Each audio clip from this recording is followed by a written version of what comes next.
阿媽，你唔好成日催我啦，冇用噶。你知唔知道而家點解離婚啲人越嚟越多啊？點解呀？因為佢哋未懂婚姻就去結婚咯。婚姻係柴米油鹽，唔係玩泥沙，唔係父母俾個彩禮辦成婚禮，有頭房有部車就係幸福啊！婚姻係需要共同去經營噶，需要理解，需要包容，需要遷就。喺婚姻入邊，懂比愛仲加重要啊！佢需要嘅係人品、三觀、責任同埋擔當。冇人會永遠愛你嘅，當激情退去咗之後，終將都係變成搭伙過日子。你結咗咁耐婚，你應該都知道婚姻嘅本質本身就係一種合作。經濟基礎固然重要，但係最重要係一個人個教養啊！擔當同埋責任心係控制情緒嘅能力，係為人處事嘅方式，係萬家燈火之中有一盞為你而亮，而唔係雞飛狗跳之中只有你自己一個人啊！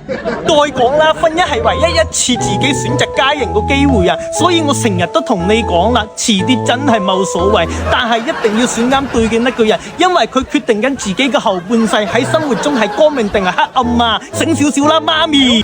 我條仔你加